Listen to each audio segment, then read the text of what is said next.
قربانی کرنا کس بندے پر واجب ہے؟ یاد رکھیں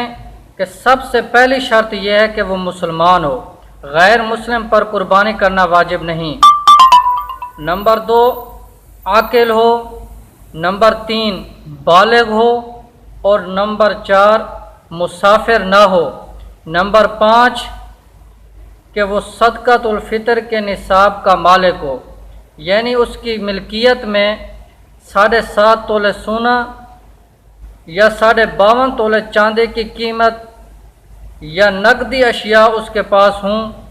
یا ضرورت سے زائد اس کے پاس اتنی چیزیں ہوں کہ ان کی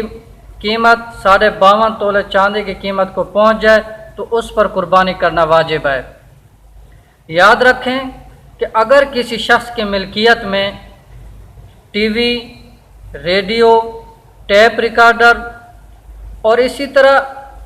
وہ چیزیں جو ضرورت سے زائد ہیں، مثال کے طور پر گھر میں زیب و زینت یا نمائش کے لیے لٹکے ہوئے پردے، یہ بھی ضرورت سے زائد ہیں۔ اسی طرح وہ برتن جو سارا سال استعمال نہیں ہوتے بلکہ رکھے ہوئے ہوتے ہیں گھر میں، یہ بھی ضرورت سے زائد ہیں۔ اگر ان کی قیمت 52 تولے چاندی کی قیمت کو پہنچ جاتی ہے تو اس پر قربانی کرنا واجب ہے۔ اسی طرح اگر کسی شخص کے پاس رہائشی مکان کے علاوہ اور ضرورت کے پلاٹ کے علاوہ کوئی دوسرا پلاٹ ہے جو اس کی ضرورت سے زائد ہے تو اس پر بھی قربانی کرنا واجب ہے۔ اسی طرح اگر کسی بہن یا بیٹی نے ملازمت کر کے اپنے لیے جہیز کا سامان تیار کر رکھا ہے تو اس کی قیمت اگر 52.5 تولے چاندی کی قیمت کو پہنچ جاتی ہے تو اس پر بھی قربانی کرنا واجب ہے، اس لیے کہ یہ جو جہیز کا سامان ہے اس کی ابھی فی الحال کوئی ضرورت نہیں، یہ ضرورت سے زائد ہے۔ یہ ضرورت تب آئے گا جب یہ استعمال میں آئے، ابھی یہ استعمال میں نہیں ہے، اس لیے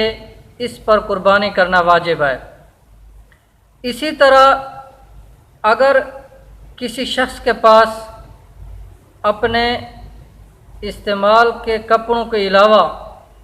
ضرورت سے زائد کپڑے ہیں جو پورا سال استعمال نہیں ہوتے، ان کی بھی قیمت لگائی جائے گی۔ اسی طرح وہ کپڑے جو بغیر سلے ہوئے گھر میں رکھے ہوئے ہیں، جو نہ تو ابھی استعمال میں ہیں اور نہ ہی فی الحال ان کی استعمال کی ضرورت ہے، یہ بھی ضرورت سے زائد ہے، ان کی بھی قیمت اگر 52.5 تولے چاندی کی قیمت کو پہنچ جائے گی تو اس پر قربانی کرنا واجب ہے۔ وآخر دعوانا ان الحمد للہ رب العالمین۔